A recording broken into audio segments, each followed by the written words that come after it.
Quem nunca pediu ou aguardou o socorro de Deus diante das mais variadas situações da vida? Na verdade, neste exato momento, há muitas pessoas esperando pelo socorro do Senhor. E essas pessoas têm razão em esperar por isto. Afinal, a própria Bíblia nos diz que Deus é o socorro bem presente na hora da angústia. Ela nos ensina a lançar nossas ansiedades no Senhor, porque Ele é quem cuida de nós. Além disso, nas Escrituras há o registro de várias histórias onde o socorro de Deus em favor do seu povo aflito foi manifestado de forma maravilhosa. É claro que não conseguiríamos citar todas essas histórias aqui num único vídeo, mas escolhi uma dessas histórias para apresentar a vocês, com o objetivo de juntos podermos refletir um pouco sobre isto, porque, sem dúvida alguma, todos nós, em algum sentido, necessitamos do socorro de Deus. Esta história aconteceu no período em que o povo judeu estava exilado e subjugado sob o domínio persa. Foi nesse período que ocorreram os fatos descritos no livro de Ester. E algumas pessoas fazem uma leitura bastante equivocada do livro de Ester, focando exclusivamente na história surpreendente de uma plebeia que se casou com o rei mais poderoso do mundo em sua época. Esse tipo de leitura até parece lembrar antigos contos de fadas, ou até mesmo roteiros de comédias românticas do cinema. Mas a história do livro de Ester é muito mais do que isto. É uma história sobre providência, socorro, livramento e juízo divino. Mas antes de chegarmos a este ponto da história, precisamos saber que o povo judeu havia sido levado cativo para a Babilônia sob o governo de Nabucodonosor. O rei babilônico sitiou e conquistou Jerusalém, a capital do reino de Judá. Ele destruiu e saqueou o templo e deportou uma grande porção da população para regiões do extenso território babilônico. Então, após o Império Babilônico ter caído perante a conquista persa, os judeus continuaram exilados e espalhados por toda aquela terra. E o livro de Ester registra exatamente esse período. Naquele tempo, o Império Persa estava sendo liderado por Xerxes I, o rei Assuero da Bíblia. E tal como havia sido revelado ao profeta Daniel, o rei Assuero acumulou grandes riquezas, mais do que todos os seus antecessores. Ainda conforme a revelação dada a Daniel, Xerxes ou Assuero empreendeu grande número de campanhas militares contra a Grécia, começando em aproximadamente 480 a.C. E é exatamente esse o contexto histórico que envolveu os fatos narrados no livro de Ester. Muito provavelmente, numa reunião para tratar de assuntos relacionados às ofensivas contra a Grécia, ocorreu o episódio descrito no capítulo 1 do livro de Ester. Na ocasião, Assuero promoveu uma grande festa, e quando já estava embriagado, ele resolveu exibir sua esposa, a rainha Vasti, aos seus convidados. E aqui muitos estudiosos acreditam que esse exibicionismo pretendido por Assuero exigia da rainha alguma situação humilhante e vexatória, e por isto foi recusado por ela. Seja como for, por ter se recusado a obedecer à ordem de Xerxes, Vasti foi deposta de sua posição. Então, algum tempo depois, para ser mais exato, provavelmente cerca de 3 anos após Vasti ter sido destituída, Assuero foi aconselhado por alguns de seus servos a escolher uma nova rainha. O texto de Ester, capítulo 2, versículo 1, talvez demonstre que Assuero havia se arrependido do que tinha feito contra Vasti. No entanto, a legislação persa tornava a sua ação de tê-la destituída algo irrevogável. O rei então seguiu o conselho dos seus servos a fim de arrumar uma nova esposa. Ele deu ordens para que moças virgens e formosas de todas as províncias fossem reunidas e trazidas como candidatas ao palácio em Suzã. Entre essas moças estava Hadassa, nome hebraico de Ester. Ester era órfã e tinha sido criada por Mordecai, seu primo. E aqui eu quero fazer uma observação. Mordecai, ou Mardoqueu em algumas traduções, era primo de Ester. Digo isto porque toda vez que falo sobre Mordecai aqui no canal, sempre aparece alguém insistindo que ele era tio de Ester.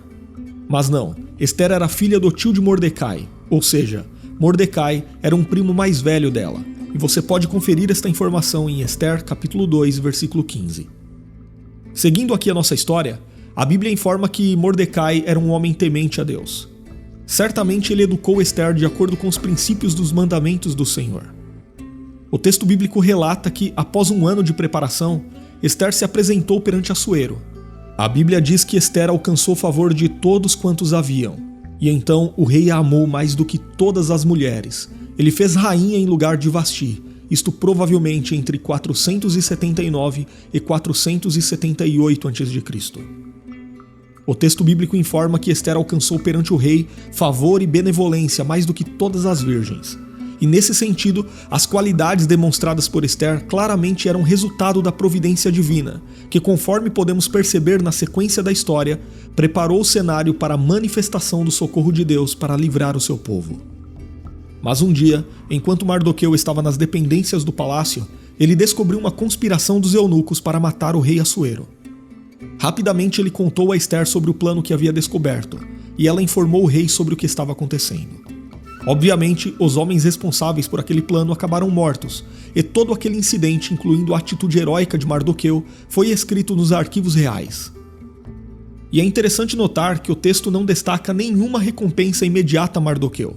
Ao contrário, o foco passa a ser exatamente a promoção de um oficial chamado Amã. Esse grande contraste entre a promoção de Amã e a falta de reconhecimento para com Mardoqueu é característico da narrativa do autor desse livro.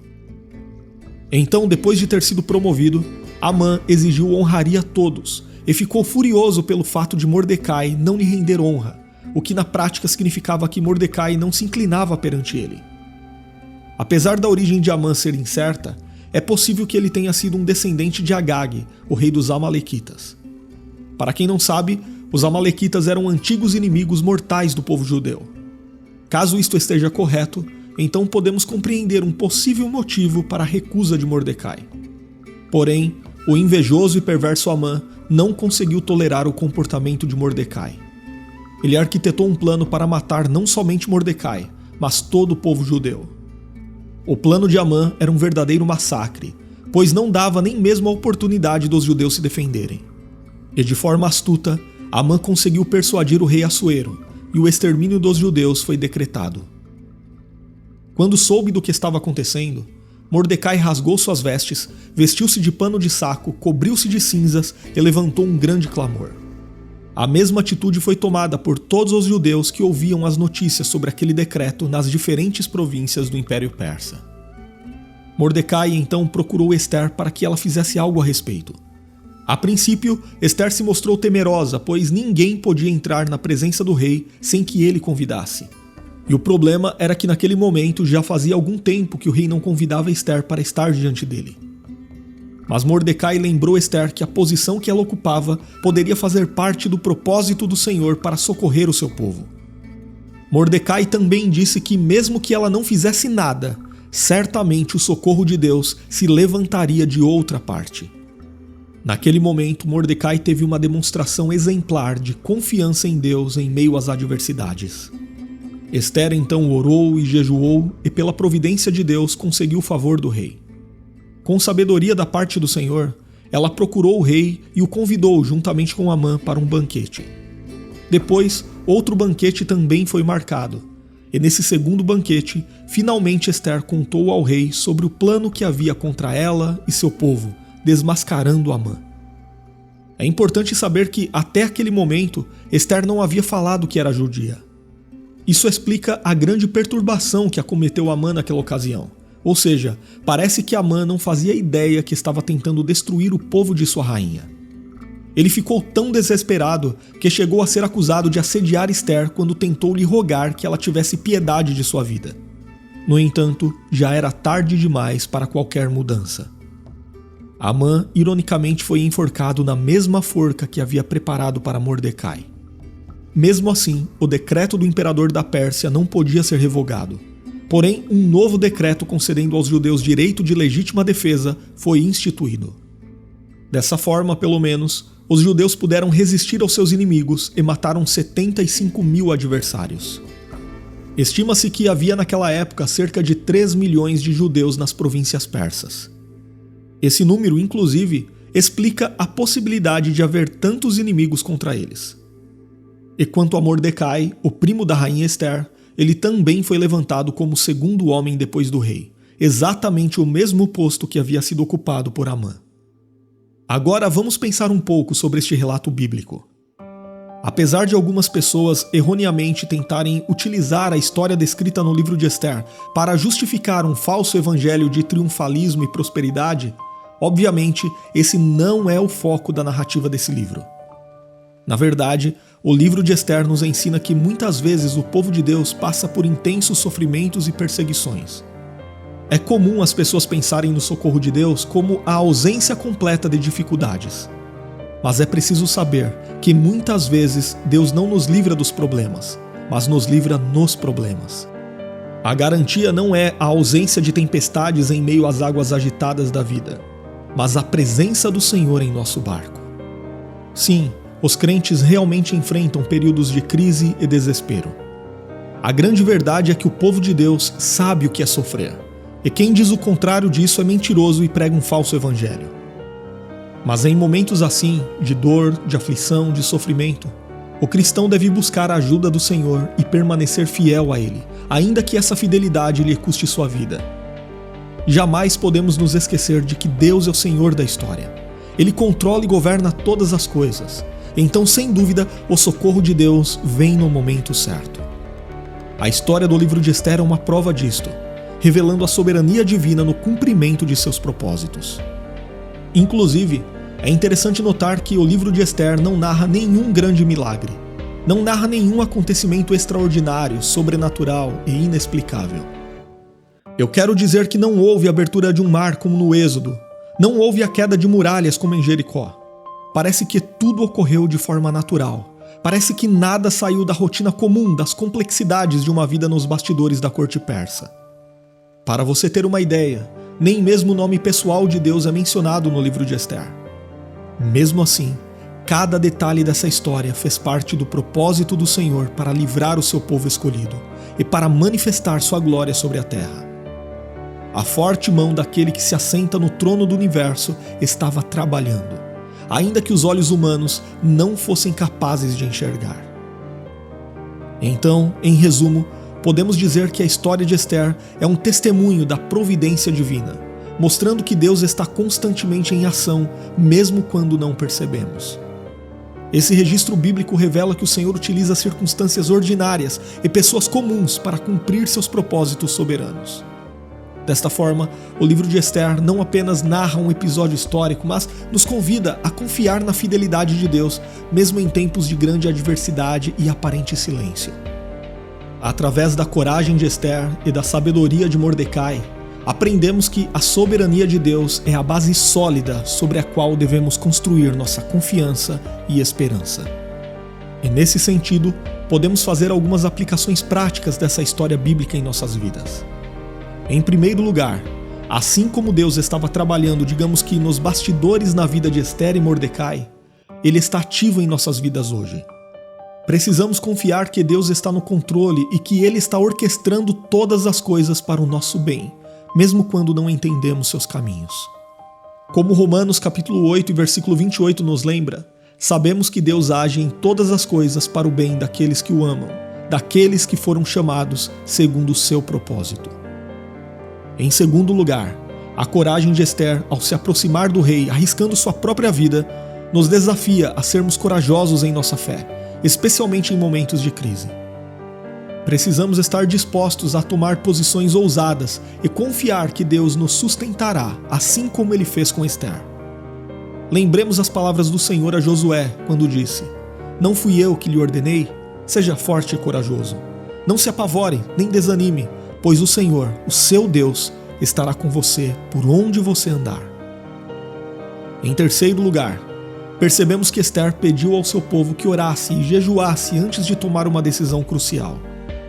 Este exemplo sublinha a importância de buscar a orientação de Deus e de nos quebrantarmos diante dele através da oração.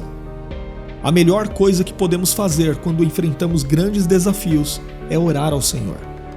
Em sua carta aos Filipenses, capítulo 4, entre os versículos 6 e 7, o apóstolo Paulo nos encoraja a não andarmos ansiosos por coisa alguma, mas em tudo, pela oração e súplicas e com ação de graças, apresentarmos nossas inquietudes a Deus. Em quarto lugar, a história do livro de Ester nos ensina que, mesmo quando enfrentamos perseguição, devemos permanecer fiéis a Deus. Mordecai se recusou a se curvar a Amã, demonstrando uma fidelidade inabalável. Da mesma forma, somos chamados a ser fiéis, independentemente das consequências. O apóstolo Pedro, em sua primeira carta, capítulo 3 e versículo 14, nos lembra que, ainda que venhamos a sofrer por causa da justiça, somos bem-aventurados e não devemos ficar amedrontados. E para terminar, em quinto lugar, embora o nome de Deus não seja mencionado no livro de Ester, conforme já falamos aqui, sua mão soberana é evidente em todos os acontecimentos. E com isto devemos aprender a discernir e confiar no trabalho silencioso de Deus em nossas vidas, sabendo que Ele está sempre presente. Muitas vezes nos ocupamos em questionar uma suposta ausência de Deus em nos socorrer, e acabamos não percebendo que Ele já veio ao nosso encontro, que Ele está nos socorrendo agora mesmo, e nós é que não estamos compreendendo o que Ele está fazendo. Em momentos assim, devemos recorrer a Isaías capítulo 55, versículos 8 e 9, que nos ensina que os pensamentos de Deus não são os nossos pensamentos, nem os nossos caminhos são os caminhos do Senhor.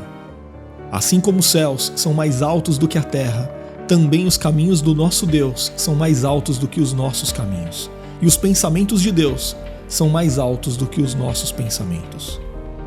Devemos reconhecer a soberania de Deus e sua capacidade de intervir nas circunstâncias mais difíceis de nossas vidas. Que possamos, como Ester e Mordecai, confiar no Senhor, buscando sua face em oração, sendo corajosos em nossa fé e fiéis em nossa caminhada, sabendo que Ele é o nosso socorro bem presente na hora da angústia. Agora, escreva nos comentários qual lição você consegue aprender com esta história do livro de Ester. E se você tem vontade de crescer ainda mais no conhecimento da Palavra de Deus, eu te convido a estudar teologia conosco de qualquer lugar, totalmente online, através de videoaulas, apostilas e com certificado de conclusão. As informações estão na descrição do vídeo e no primeiro comentário fixado.